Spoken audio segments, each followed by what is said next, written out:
That is কোরআন। ইসলামের নবী পড়াশোনা জানতো না ঠিকই, তবে তিনি একটা মহান গ্রন্থের প্রণেতা যেটার নাম হলো কোরআন। জোরে বলেন না সুবহানাল্লাহ। আর কোন কোরআন? ওরই ভাই আরেকজন স্যার লিখছে, that is exceptional testimony, no author work with us divine the 13th century with us core text, যার মধ্যে লিখছে যে কোরআন এমন একটা গ্রন্থ যে গ্রন্থের মধ্যে দীর্ঘ 1300 বছরে কেউ কলম চালাতে পারেনি। সুবহানাল্লাহ বলেন। এত বড় নির্ভুল গ্রন্থটা ওই যদি কেউ লেখাপড়া না জানেন, এই নির্ভুল গ্রন্থের প্রণেতা তিনি কি করে হয়? আসলে হযরত মুহাম্মদ সাল্লাল্লাহু আলাইহি ওয়াসাল্লাম পড়াশোনা জানতেন না, ভাষাটা কিন্তু আবিষ্কার করেছে প্রথম। এই ভাষা সমস্যা তৈরি করেছে অর্থে। অর্থটা কি? ইলিটারেট। কিসের অর্থ করছে? উম্মির অর্থ ইলিটারেট করছে। প্রবলেমটা কোথায়? যে কি নিরক্ষর। এইসব ভাষাগুলো বড় ফিতনা তৈরি করেছে বর্তমান সমাজে। আসলে এই ভাষা কোন মাওলানা কোন হুজুরের মুখ দিয়ে বার হওয়া দুঃখজনক, কারণ এই ভাষাটা বলেছিল একজন ইহুদি যার নাম হলো স্মিথ আর বসওয়াক, যাকে প্রফেসর বসওয়াক স্মিথ বলে। এই যে আমার কথা বুঝতে পারছেন? এখন যদি এই ভাষা কোনো মাওলানার মুখ দিয়ে, হুজুরের মুখ দিয়ে, মুফতির মুখ দিয়ে বার হয়, সেটা সমাজের মধ্যে সুখবর আনবে না আমাদের কষ্টের ব্যাপার? এই নিরক্ষর কথাটার মধ্যে আদব আছে না বেয়াদবি আছে? ইলিটারেট কথাটার মধ্যে আদব আছে না বেয়াদবি আছে? মুস্তাকি আছে এর মধ্যে। শুনুন, এখন সরাসরি আমি তাদেরকে বলি যে আল্লাহর রাসূল লিখতেও জানতেন না, পড়তেও জানতেন না। এই কথাটা আজকের পর থেকে বলা ভুলে যান, কারণ আমার আল্লাহ বলছে যে আমার রাসূলকে আমি জমিন আসমানের উত্তম ইলম দান করেছি। জোরে বলুন সুবহানাল্লাহ। যাকে জমিন আসমানের উত্তম ইলম দান করেছি, তার ইলমের মধ্যে লেখা নেই, এটা আপনি ভাবলেন কি করে? তার উত্তর দিন। কথা বুঝতে পারছেন? জমিন আসমানের মধ্যে যাকে সর্বোচ্চ ইলম দান করেছে, সে যে লিখতে পারত না, আপনি এটা বুঝুন। আল্লাহ রাসূল এক সময় বুখারী শরীফ খুলুন, পেয়ে যাবেন। দিন দুনিয়ার বাদশা এক সময় বলছেন, আন্নান নবী আলাইহিস সালাতু ওয়াস সালাম ক্বাল লা তাকতুবু আন্নী হাদিসান। এই দুনিয়ার এই আমার সাহাবারা শুনে রেখে দাও, তোমরা খবরদার, আমি মুহাম্মদ তোমাদের বারণ করছি, তোমরা খবরদার কোনো হাদিস লিখবে না। তোমরা কেউ হাদিস লিখবে না। কেন বারণ করলেন? নিশ্চয়ই ওই সাহাবা হাদিস লিখতে জানতেন, তার জন্যই বলছেন তোমরা হাদিস লিখবে না। কথাটা আমার বুঝতে পারছেন কি পারছেন না? আমার রাসূলকে আমার আল্লাহ তাআলা যাতে কুফফাররা আমার নবীর উপরে দাগ লাগাতে না পারে, আজ বুঝে নিন, যাতে বলতে না পারে মুহাম্মদ পড়াশোনা জানতো, তাই তওরাত এবং ইনজিল পড়েছে আর লিখতে জানতো, ওই তওরাত ইনজিলের নকল করে কোরআন লিখেছে। তাই আমার আল্লাহ কি বললেন? হাবিব, আপাতত আমি তোমার মধ্যে এই জায়গাটা অফ রাখলাম। জোরে বলেন সুবহানাল্লাহ। আপাতত অফ রাখলাম, তুমি কিন্তু যখন বলবে, কারণ আমার রাসূল কি বলছেন, আমার আল্লাহ কি বলছেন? ওমা ইয়ানতাকু আনিল হাওয়া ইন হুয়া ইল্লা ওয়াহয়ু ইউহা। আমার রাসূল নিজের ইচ্ছায় কথা বলেন না, আমার আল্লাহ যেটা বলায় আমার নবী সেটাই বলেন। তো আমার আল্লাহ তাকে দিয়ে বলিয়েছিলেন যে তুমি বলে দাও এটা আমি পারবো না, এটা আমি পারি না। কথাটা আমার বোঝা যাচ্ছে? এটা ওয়াকিয়া শুনুন। আমার রাসূল দিন দুনিয়ার বাদশা প্রথম যখন তার কাছে ওয়াহী এসেছিল, আমার রাসূল বলছে আমি হেরার চত্বরে ঘোরাঘুরি করছিলাম। হেরা গুহা, বুঝতে পারছেন না? হেরার চত্বরে আমি ঘোরাঘুরি করছিলাম। ঘুরতে ঘুরতে আমি হঠাৎ করে লক্ষ্য করে আমি ডান দিকে তাকালাম, দেখি কিছুই নাই। এরপরে বাঁ দিকে তাকালাম, কিছুই নাই। এরপরে যখন আমি মুখটা আসমানের দিকে তুলি, আমি দেখতে পাচ্ছি একটা কুরসির উপরে কেউ বসে আছে পা ঝুলিয়ে। হঠাৎ করে সেখান থেকে হঠাৎ করে জিবরাইল আসলো, এসে আমাকে বলছে ইকরা, পড়ো। এসে আমি তখন চমকে উঠেছি, আমি জানি না, শুনি না। আমি বললাম মা আনা বিকারিন। তখন আমাকে বুকে করে চাপ দিতে আরম্ভ করে, এরপরে আমাকে বলে পড়ো। আমি বললাম পারি না। আমি আবার বুকে করে চাপ দেয়। এরপরে 3 বার চাপ দেওয়ার পরে ওই কুরসির উপর থেকে একটা লাল রঙের রেশমি কাপড় কাপড়, রেশমি রুমাল, রেশমি কাপড় নেমে আসে। সেটা দেখে আমাকে জিবরাইল বলছে ওটা দেখে পড়ুন। আমার রাসূল ওটা দেখলেন, ওতে সোনালী অক্ষরে লেখা ছিল ইকরা বিসমি রাব্বিকাল্লাযী খালাক। আমার রাসূল সোনালী রঙের লেখা লাল রেশমি কাপড়ে ওই কুরসি থেকে ঝুলছে। আমার রাসূল দেখছেন আর পড়ছেন। ওরে মৌলবীর দল, হুজুরের দল, ইহুদিদের কাছে মাল খোরের দল, তোদের আমি জবাব দিতে চাই। আমার রাসূল যদি পড়তে না জানতেন ওই রুমালে কি লেখা আছে, আমার রাসূল পড়ে কি করে শোনালেন, আগে তার জবাব দে। বক্তব্য বোঝা যাচ্ছে তো নাকি? যদি নাই জানতেন বিসমিল্লাহর মিম কেমন হবে আমার নবী কি করে শিখিয়ে দিলেন, সিন কিরকম হবে, কাঠি দিয়ে দাগ দিয়ে আমার রাসূল কি করে দেখিয়ে দিলেন, যদি লিখতে না পারতেন। বুখারীর riwayat খুলুন। এটা নিয়ে মাথার মধ্যে অনেক কিছু কদিন ধরে ডিস্টার্ব চলছে। কোন ক্ষেত্রে আমাকে একটু রুকা হয়েছে, তাই আমি একটু রুকে গেছি। এর আগে আরো ডিসপারেট বলছিলাম। কারণ রাসূলের শান যেখানে খাটো করার কেউ চেষ্টা করবে, আমার রাসূল বলে, আমার আল্লাহ বলে দিয়েছেন, আমরা তার উপর আমল করি যে তুমি ততক্ষণ পর্যন্ত মুমিন নয়, লা ইউমিনু আহাদুকুম হাত্তা আকুনা আহাব্বা ইলাইহি বিওয়ালিদিহি ওয়া ওয়ালাদিহি ওয়ান নাসি আজমাইন। ততক্ষণ তুমি প্রকৃত মুমিন নয় যতক্ষণ নিজের বাপ, ছেলে, সন্তান, সন্ততি, পাড়া, প্রতিবেশী সবার থেকে বেশি না রাসূলকে ভালোবাসছো, ততক্ষণ তুমি মুমিন হতে পারো না। এই দিকে লক্ষ্য করে আমি আমার ঈমানি কর্তব্য মনে করি এগুলোর বিরোধিতা করা। এখানে আমি কাউকে চিনি না।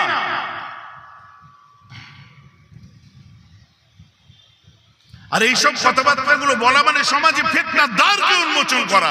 আজকে ওয়াহাবিদেরকে পর্যন্ত, আহলে হাদিসদের বড় বড় আলেমদের জিজ্ঞাসা করুন, তারা পর্যন্ত বলবে রাসূলের ক্ষেত্রে আমি না হলেও 10 জনের বক্তব্য শুনেছি, তারা আমাদের সিলসিলার নয়, তারা মুকাল্লিদিন নয়, গায়রে মুকাল্লিদিন, তারা পর্যন্ত বলছে রাসূলের ক্ষেত্রে নিরক্ষর ভাষাটা ব্যবহার করা বেয়াদবি। আমাদের আদব তো আরো বেশি চরম পর্যায়ে যাওয়া দরকার। সমাজের বুকে যুগে যুগে এমন ফিতনা, কখনো মৌলানাদের দ্বারা, কখনো হুজুরদের দ্বারা, কখনো আপনার ওই কি বলে ওই ঢং বিড়ি দ্বারা, কখনো আপনার ওই সমস্ত এদের দ্বারা, কথা বুঝতে পারছো, এই সমাজে ফিতনা চলে এসেছে। কিন্তু আমাদের উচিত কি? রাসূলের শান ছোট করা মানে ইসলামকে ছোট করা, রাসূলের শানকে হেয় প্রতিপন্ন করা মানে ইসলামকে নিয়ে হেয় প্রতিপন্ন করা। এর উপরে আমি বিস্তারিত বলতে আসিনি, খালি টাচ দিচ্ছি, বোঝাবার চেষ্টা করছি। ও আপনি যত বড়ই যেই হন না কেন, ঘরের মানুষ হন, আপনি যাই হন না কেন, ঘরের বাগানের ফল খান, স্বাদটা অন্যরকম। জন্ম নিয়েছেন অন্য ঘরে আর খেতে যাচ্ছেন পাশের বাগানে, ও পাশের বাগানে খেলে সে বৃষ্টার গন্ধ তো বার হবেই। ওই জন্য পড়াশোনাগুলো পড়ো, ইলম সব জায়গায় অর্জন করো। মুফতি আজমও বলতেন ইলম সব জায়গায় অর্জন করো, কিন্তু তুমি সেগুলোকে ভালো করে মিলিয়ে নাও। কারণ তোমরা ইমামওয়ালা, তোমরা ওলিয়া উলিয়া, যোগ্য যোগ্য আলেমদের লেখা কিতাব আছে, তার সঙ্গে একটু মিলিয়ে নাও। আমার ভাইরা যেটা বলছিলাম, কিন্তু আমার রাসূল আসলেই কি না, নাউজুবিল্লাহ নাউজুবিল্লাহ নাউজুবিল্লাহ, আমার রাসূলের যেদিন জন্ম হয়েছিল মুসলমান, আমার রাসূলের জন্মের পরে আব্দুল মুত্তালিব আমার রাসূলের দাদা কাবা শরীফের ভিতরে আছেন। হঠাৎ তিনি লক্ষ্য করলেন কাবা ঘরের ভেতরে যত বুতগুলো, যত মূর্তিগুলো সব মাথা উপর করে সিজদায় পড়ে গেছে। অবাক হয়ে গেছে, কি হলো, এমন হলো কেন? হঠাৎ ওখান থেকে বার হয়ে আসলেন, বার হয়ে এসে সাফা মারওয়া পাহাড় দেখতে পাই। যারা হজ করেছেন, উমরা করেছেন, নিশ্চয় সাফা মারওয়া সাই করেছেন। একটা কথা বললে তো একটু চমকে উঠবেন, সাফা মারওয়া কাবার দিকে দেখে দৌড়তে হয়। আল্লাহ সকলকে উমরা করার তৌফিক দান করুক, জোরে বলুন আমিন। হজ করার তৌফিক দিক, বলুন আমিন। আপনারা কি জানেন ওই সাফা পাহাড়ে একটা মূর্তি আর মারওয়া পাহাড়ে একটা মূর্তি ছিল, দুটো পাহাড়ে দুটো মূর্তি। একজনের নাম হচ্ছে ইসহাক, আরেকজনের নাম হলো নায়েলা। আর আগেকার দিনে এই দুটো মূর্তিকে দেখে সই করতে, একবার এই মূর্তির কাছে, একবার ওই মূর্তির কাছে। চাচা 5 লাখ টাকা খরচা করে হজ করে এলে কি সর্বনাশ করেছো? হ্যাঁ,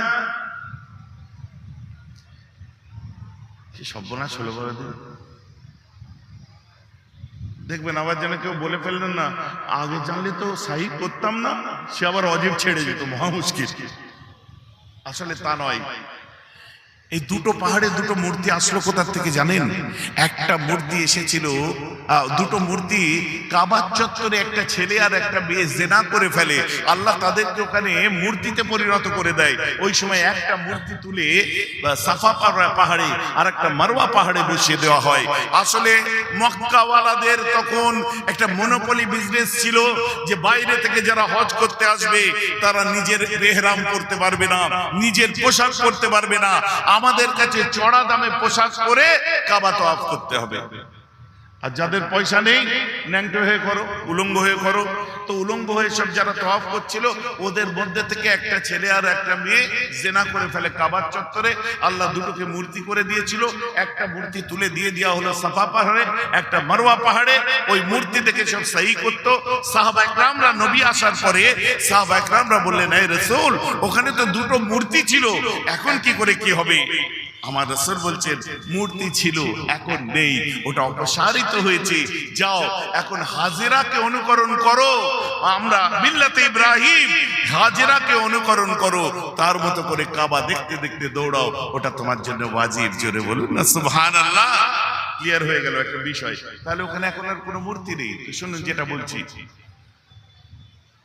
রাসূলের দাদু আব্দুল মুত্তালিব বার হয়ে আসলেন, আসার পরে লক্ষ্য করলেন সাফা মারওয়া পাহাড়টা থরথর করে কাঁপছে।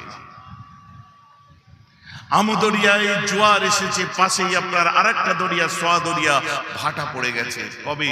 8ই রবিউল আউয়াল কিংবা মতান্তরে 12ই রবিউল আউয়াল। দুটোই প্রসিদ্ধ বিশুদ্ধ মত। আমরা মিলাদুন নবী মানি, যে কোনো দিন হোক, ওটা আমাদের কাছে অসুবিধা কিছু নেই। ভাইজান আমার কথা বুঝছেন তো? এটা কি মিলাদ মানে রাসূলের শিশুকালে আসা। যে মিলাদ শুনতে বসেছে, মিলাদুন নবী, নবীর শিশুকালে আসা। আমার মুসলমান, আমার রাসূল যেদিন পৃথিবীর বুকে জন্ম নিয়েছিলেন, কে শুনুন, এই চুটকো চটকা মৌলবী মাওলানা হুজুর কি বলছে ওখানে কান দিয়ে লাভ নাই। আল্লাহ রাসূল যেদিন জন্ম নিয়েছিলেন ওই সময় ইরানের একজন প্রধান, ইরানের যিনি প্রধান বিচারপতি ছিলেন, চিফ জাস্টিস, উনি স্বপ্ন দেখেছিলেন কি, যে আরব থেকে উট বোঝাই করে আরবের মানুষেরা দজলা নদী পার করে ইরানে ঢুকে পড়ছে। এটা কি এর বাস্তবতাও পাওয়া যায় পরবর্তীতে। ওমর ফারুকের জমানায় ইরান মুসলমানদের দখলে চলে আসে, কিন্তু নবী যখন দুনিয়ায় এসেছে ইরানে অগ্নি পূজারীরা ছিল। 3164 বছর ধরে ইরানের অগ্নি শিখা জ্বলতো, পরস্পর আসত, পুজো দিত, জ্বলতো, তারা পুজো দিত, আরাধনা করতো, জ্বলতো। হঠাৎ করে ধপ করে একদিন ওই আলোটা বন্ধ হয়ে যায়, আগুনটা বন্ধ হয়ে যায়। অবাক হয়ে যায়, কি ব্যাপার? খোঁজ নিয়ে দেখা যায় আমার রাসূলের জন্মের দিনেতে ইরানের 3164 বছরের অগ্নি শিখা, যেটা অগ্নি পূজারীদের জন্য জ্বলতো, ওটাই একদিন ধপ করে বন্ধ হয়ে যায়। এছাড়া শুধু তাই নয়, কাইসারে রোম নাম শুনেছেন? রোম সম্রাট, রোম সম্রাটের বিখ্যাত কি ছিল? অট্টালিকা। রোম সম্রাট এক সময় দেখলো তার অট্টালিকার 14টা পাথর ভেঙে পড়ে যাচ্ছে, 14টা পাথর ভেঙে পড়ে যাচ্ছে। সে চিন্তায় পড়ে গেল, আর্থকোয়েক হলো, ট্রিমার, কেন পাথর ভেঙে পড়ে যাচ্ছে? মহা মুশকিল। পরবর্তীতে খবর পাচ্ছি ওই দিনে রাসূলের মিলাদ যে রাত্রি হয়, সেই রাত্রে রোম সম্রাটের বালাখানার পাথর ভেঙে পড়ে যায়। ওটা মক্কার মধ্যে নয়, মদিনার মধ্যে নয়, আরব থেকে উত্তরে হচ্ছে সিরিয়া, যেটাকে শাম বলে, সিরিয়া থেকে উত্তরে হচ্ছে তুরস্ক, তুরস্কর পরে একটা সাগর আছে ইজিয়ান সাগর, বঙ্গোপসাগর, তার মধ্যে আছে বাষ্পরাস প্রণালী, তারপরেই হচ্ছে রোমের আপনার পূর্ব ভাগ, যেটাকে বাইজেন্টাইন বলা হয়।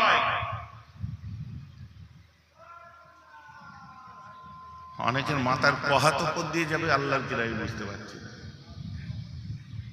কিন্তু ইসলামের ইতিহাস বুঝতে হবে তো নাকি? শোনা অভ্যাস। নবী দিবসের সময় আসবো, হাসান হোসেনের গল্প শুনবো, আপনার বড় পীর সাহেবের জলসায় আসবো, খাজা বাবার গল্প হবে, এইভাবে আমরা সিলসিলায় ফুরফুরার মানুষ তো নাকি? এখন যদি আমি জিজ্ঞাসা করি সিলসিলা ফুরফুরা কি, আপনারা অনেকে বলতেই পারবেন না, হচ্ছে দাদা হুজুর কেবলা জিন্দাবাদ। মহা মুশকিল কাণ্ড।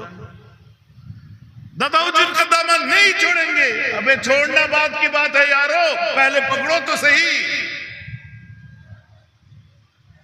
ধরেই নি, বলছি নেই छोड़ेंगे। আরে আগে ধরবে তারপরে বলবি ছাড়বো না। কথা আমি ভুল বলছি নাকি? দাদা হুজুরের সিলসিলা কি? ওইটা মিলাদ করা, কিয়াম করা, আমরা আজানে হাত ধরে, ওইটা সিলসিলা। ওটা আমি যদি না করি তাহলে দাদা হুজুরের সিলসিলার বাইরে। কি মহা মুশকিল। আরে বোঝাতে আপনাদেরকে তবলিগ জিজ্ঞেস করে না, যারা তবলিগ করে, ফুরফুরা সিলসিলা কি সারা পৃথিবীতে আছে? আমাদের দেখো সারা পৃথিবীতে আছে, বলে না? এর উত্তর কি দেন? মহা মুশকিল কাণ্ড। এখন আপনারা যদি গতানুগতিক হুজুর নিয়ে চালিয়ে দেন, ওতে কিয়ামত পর্যন্ত আপনি না বুঝে মরে যাবেন, আপনার ছেলেরাও না বুঝে মরে যাবে।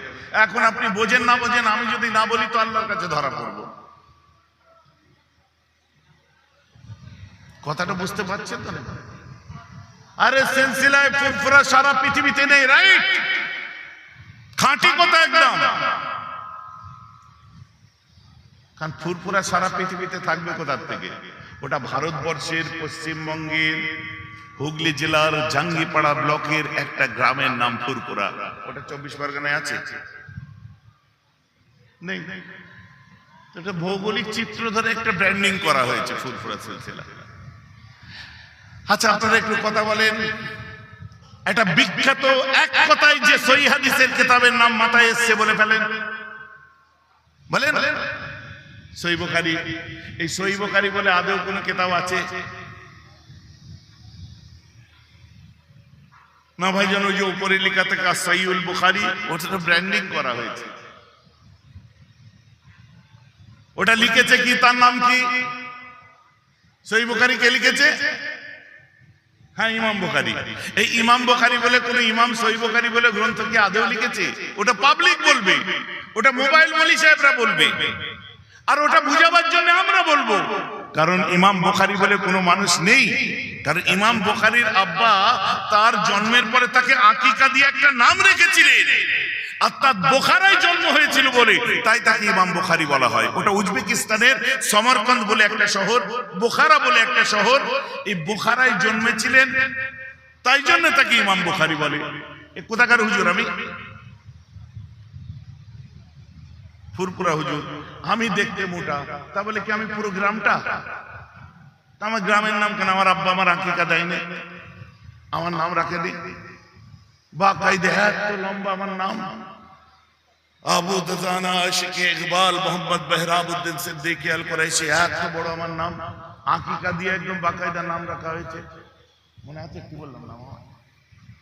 কি নাম বললাম? মনে আছে? একটু বেশি লম্বা হয়ে গেছে। তাহলে এখন ইমাম বুখারীর নাম কি করে মনে থাকবে? মেহরাব সিদ্দিকী এই ফেমাস, মেহরাব হুজুর এই ফেমাস, কিন্তু আমার আকিকা দিয়া নাম তো ওইটা। আর যারা ঘুরছে, কোথায় গেছবি? কালকে জিজ্ঞেস করবে কুটুমবাড়ি গেছিলাম, বলে কেন? কোথায় কুটুমবাড়ি? বলে চুটকিয়া। বলে হঠাৎ মিলাদ ছিল তাই গেছিলাম, আমার বোন ননদের বিয়ে হয়েছে, ওখানে গেছিলাম। আচ্ছা, গুড। হুজুর কোথা থেকে এসেছিল? বলে ওই ফুরফুরার হুজুর এসেছিল, ফুরফুরা হুজুর এসেছিল। কি নাম? নাম বলতে পারছি না। ফুরফুরা পীর সাহেব এসেছিল, এতটুকু জানি। আমি ফুরফুরা পীর সাহেব, আমি কোথায় গ্রাম, আমার টেরিটরির মধ্যে আমি আছি। টেরিটরি মানে ম্যাপ, টেরিটরি এগুলো বলে তো নাকি? ওই টেরিটরির মধ্যে আমি আছি না, ওটা আমার পরিচয়, ব্র্যান্ডিং করা হয়েছে, একটা ফেমাস গ্রাম হয়ে গেছে সেটা। কেন? ওখানে একটা ফেমাস মানুষ জন্মেছিল যাকে বঙ্গপুত্র আবু বকর বলা হয়। বলুন না সুবহানাল্লাহ। গ্রামটা ফেমাস হয়ে গেছে। দুনিয়ায় কত আবু জাফর আছে, কিন্তু মাদ্রাসার নাম আবু জাফরিয়া। কারণ এই আবু জাফরিয়া বলতে কি বোঝেন? মেজ হুজুর কেবলা, তাই তো? শুনুন, আপনারা একজনের নাম বলি, শুনুন। আবু আব্দুল্লাহ মোহাম্মদ ইসমাইল, আবু আব্দুল্লাহ মোহাম্মদ ইবনে ইসমাইল একজন বিখ্যাত মানুষ ছিলেন। নাম শুনেছেন কোনোদিন? শোনেননি? শুনেছেন? শুনেননি? এক্ষুনি বুঝতে পারবেন। আবু আব্দুল্লাহ মোহাম্মদ ইবনে ইসমাইল বুখারী। এর বোঝা গেছে কার কথা বললাম? ইমাম বুখারীর কথা বললাম আমি এতক্ষণে। এটা কিতাবের নাম বলেই শুনুন। একটা মজার কথা বলে বলি, তবে ভালো লাগবে। হুট করে আমার ঘরে একটা মৌলী সাহেব ঢুকে গেছে, বুঝলেন? মৌলী সাহেব না, ওই মোবাইল হুজুর এখন বার হয়েছে না, মোবাইলে কত নাম্বার হাদিসে আছে? হাদিস নাম্বার। আসসালামু আলাইকুম মৌলানা সাহেব। ওয়ালাইকুম আসসালাম। কে রে? ওরা তাড়াতাড়ি ঢুকে এসে বলে বাইরে চলো। আমি না, থাকতে দাও। আপনার কাছে আমার একটা প্রশ্ন ছিল, বসবো? বসে সোফায় এরকম করে বসে পড়বো, এরকম করি প্রশ্নটা। আচ্ছা করেন না। আপনাদের এই হানাফিদের মেয়েরা এত থাকতে মেয়েদের দিকে নজর কেন? না না, প্রশ্নটা করতে দিন। হানাফিদের মেয়ে একদম বলবে না। না, আপনাদের এই হানাফিদের বউরা, ফের হানাফিদের বউ বেটি, ভালো কথা নেই মুখে। না, আমার কথাটা বলি আমি, বলো। খালি মেয়ে, বউ, বেটি, বোন, এইসব। ছেলে নেই, একটা ছেলে নেই। না, প্রশ্নটা করি আপনার, করুন। বুঝছি আপনাদের হানাফিদের মেয়েরা আল্লাহু আকবার বলে এই যে দু হাত স্তনের উপর বাঁধে। কোথায় বাঁধে? কোথায় বাঁধে? এইখানে বাঁধে। কি বললে একটু আগে? এই স্তনের উপর বাঁধে। আচ্ছা, অসভ্য, চোখ খারাপ লোক, নজর খারাপ। বলো বলো কি হয়েছে? না, এটা কত নম্বর হাদিসে আছে? সহিহ বুখারী বলি মোবাইল ধরেছে, বুঝলেন? বলুন তো সহিহ বুখারীর কত নম্বরে আছে?